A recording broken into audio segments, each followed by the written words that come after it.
एक छोटे से गांव नारायणपुर में एक सीधा सादा आदमी रहता था, रामलाल। लोग उसे रामू काका कहते थे। उसकी उम्र लगभग 45 से 50 के बीच रही होगी। पहनावे में सादगी, चेहरे पर हमेशा एक मासूम सी मुस्कान। कोई भी देखता तो यही कहता, बेचारा भोला है। रामलाल का कोई बड़ा कारोबार नहीं था, न ही खेत, न कोई नौकरी।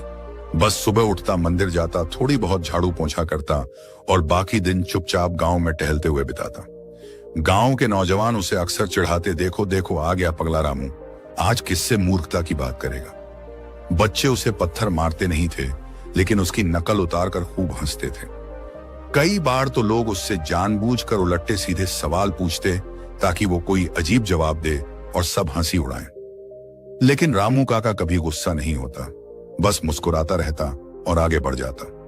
गांव में एक अजीब बात सभी को परेशान करती थी। रामलाल के पास कोई काम नहीं था, लेकिन हर सोमवार को वह मंदिर में 50 रुपए, 100 रुपए या कभी कभी 500 रुपए तक चढ़ा देता। कभी बच्चों को मिठाई बांटता, कभी बुजुर्गों के लिए दवाई लाता। एक दिन गांव का सरपंच बोला, देखो भाई, कुछ तो गड़बड़ है। रामलाल जैसे आदमी के पास इतना पैसा कहां से आता है। तभी गांव के कुछ होशियार लड़कों ने मिलकर एक योजना बनाई। रविवार की दोपहर गांव की चौपाल पर सबको बुलाया गया। रामलाल भी आया, वही पुराना फटा कुर्ता, वही मासूम चेहरा। सरपंच ने भीड़ के सामने 2 नोट निकाले, 10 रुपए का और 100 रुपए का, और रामलाल से कहा, रामू, इनमें से जो ज्यादा मूल्य का नोट है उसे उठा ले।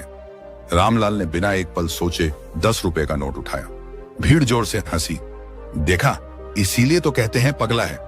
एक बच्चा चिल्लाया, रामू काका को तो गिनती भी नहीं आती। रामलाल बस मुस्कुराया और वहां से चला गया। किसी ने ध्यान नहीं दिया कि उसने 10 रुपए का नोट चुपचाप जेब में रख लिया था। गांव का एक होशियार लड़का था, गोपाल। वह अक्सर रामलाल की गतिविधियों को देखता रहता था।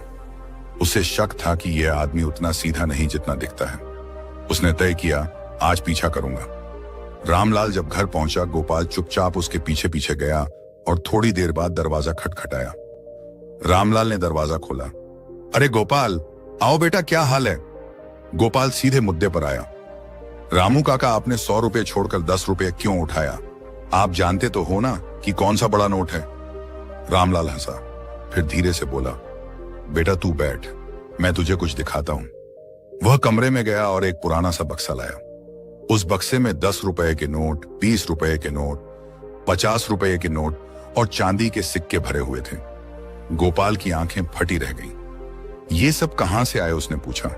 रामलाल धीरे से बोला, हर बार जब गांव वाले मेरी हंसी उड़ाने के लिए मुझे बुलाते हैं, मैं 10 रुपए वाला नोट उठा लेता हूं। वे हंसते हैं, खुश होते हैं और अगली बार फिर बुलाते हैं। मैं हर बार छोटा उठाता हूं और हर बार कुछ लेकर चला आता हूं। कभी 10 रुपये, कभी मिठाई, कभी पुराने कपड़े।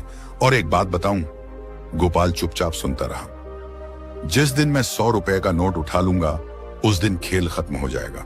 लोग हंसना बंद कर देंगे, मुझे बुलाना बंद कर देंगे। उनके मनोरंजन की कीमत मैं अपने आत्मसम्मान से नहीं चुकाता, मैं उसे बुद्धिमानी से बेचता हूं। मैं जानता हूं कौन मूर्ख है, मैं या वो लोग जो हर बार मुझे बुलाते हैं। इस कहानी से हमें यह सीख मिलती है। गोपाल उस दिन समझ गया कि असली बुद्धिमान वह नहीं होता जो दिखावे में तेज हो, बल्कि वह होता है जो समय, अवसर और मूर्खता का सही उपयोग जानता है। गांव में अगले दिन से रामलाल की नजर से कोई आंख मिलाने की हिम्मत नहीं करता था। अगर आप जानते हैं कि आप क्या कर रहे हैं, तो दूसरों की हंसी को सुनिए, लेकिन उसे अपने रास्ते की रुकावट मत बनने दीजिए। अगर आपको ये कहानी पसंद आई हो तो इसे जरूर शेयर करें। मैं फिर मिलूंगा एक नई कहानी, एक नई सीख और प्रेरणा के साथ। तब तक मुस्कुराइए, धैर्य रखिए और अपने रास्ते पर चलते रहिए। धन्यवाद।